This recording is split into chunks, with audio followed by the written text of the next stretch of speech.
Você já se perguntou por quê, com toda a tecnologia disponível, ainda erramos feio na previsão do tempo? Como é possível que a mesma ciência que pousa um robô em Marte com uma margem de erro de 100 centímetros não consiga te dizer se vai chover no seu bairro daqui a 15 dias? E o mais curioso, o que tudo isso tem a ver com uma borboleta batendo as asas no interior do Brasil? Parece absurdo, mas a resposta é o que pode mudar completamente a sua forma de ver o mundo, inclusive de entender o caos que é estudar para um concurso. Porque sim, existe um elo invisível entre o clima, o DNA, o seu cotidiano e as escolhas que você faz.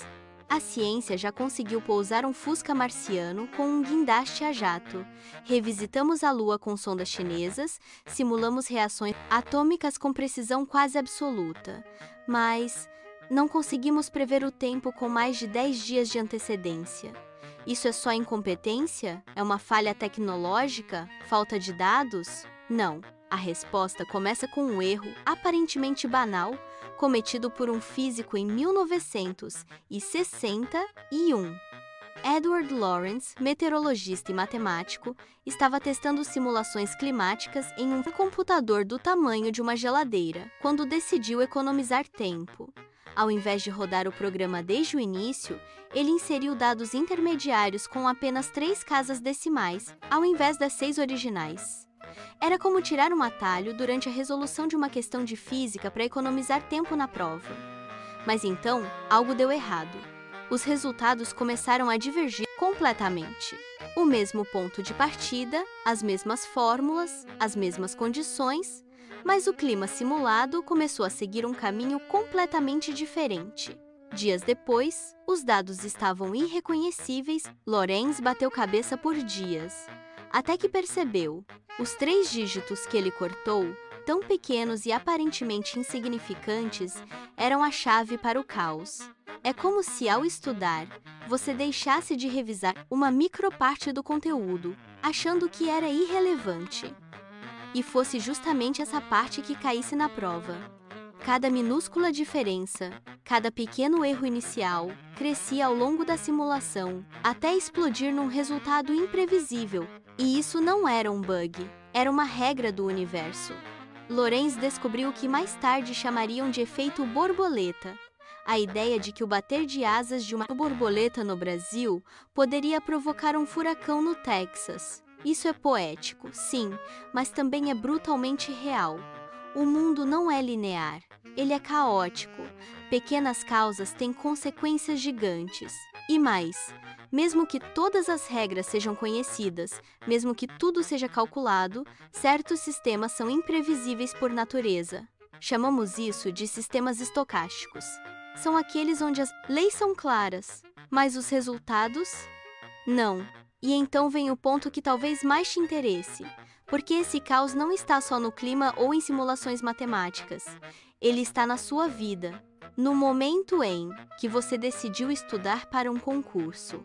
Naquele dia em que você desistiu de sair para a festa e ficou em casa revisando. Em cada escolha que parecia pequena, mas que redefiniu toda a sua trajetória. O mundo à sua volta é fruto de interações estocásticas. A cidade onde você mora, a escola onde você estudou, os amigos que você fez, tudo isso foi moldado por pequenos encontros, atrasos e desvios de caminho. E acredite, cada detalhe importa. Como em efeito borboleta ou corra Lola corra, a menor mudança pode gerar uma realidade totalmente diferente. E isso é desesperador, mas também libertador. Porque significa que tudo pode mudar com uma única decisão. Mas então, se tudo é tão incerto, tão frágil, como é que a vida ainda acontece? Como é que não somos engolidos? A resposta está dentro do seu corpo, no seu DNA. Porque até o código da vida é um sistema estocástico. As bases que formam seus genes, aquelas letrinhas A, T, C e G, vivem em constante vibração. Às vezes, por um capricho do acaso, uma dessas bases muda de forma por um instante. E nessa brecha, o erro acontece.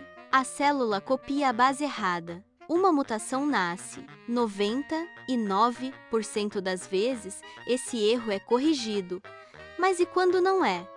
Uma base trocada pode causar doenças, como a anemia falciforme, mas também pode criar uma característica nova, que será passada adiante. Pode ser o início de uma linhagem inteira, um traço genético que sobrevive e se espalha. E assim, ao longo de bilhões de microerros, a vida evolui. E você está aqui por causa disso. Então, da próxima vez que abrir o aplicativo de previsão e ele disser sol e cair um temporal, lembre-se, a culpa talvez seja de uma borboleta, ou de um dígito esquecido num cálculo antigo, ou do fato de você ter acordado 2 minutos mais tarde hoje. E talvez, só talvez, isso seja o que vai mudar tudo. E talvez seja isso que nos assombre e nos encante. Saber que estamos à mercê de forças invisíveis, que um sopro sutil, um gesto despercebido, um pensamento adiado podem mudar o curso inteiro daquilo que chamamos de destino. A previsão perfeita nunca virá, porque o mundo não é um cálculo. É um sussurro. É um milagre em desordem.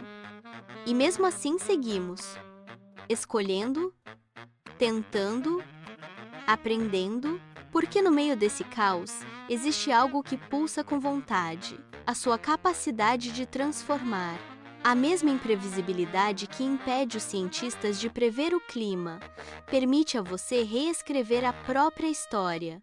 E se tudo pode mudar a qualquer momento, o que é que você vai fazer com o agora? Se algo nesse vídeo te tocou, te provocou ou acendeu uma fagulha que você nem sabia que existia, então talvez já tenha começado sua pequena tempestade. Curta, comente, compartilhe, inscreva-se, mas não porque alguém pediu. Faça isso como quem reconhece o valor de um saber que ecoa, como quem decide fazer parte de um movimento que, como as borboletas, começa pequeno e atravessa o mundo.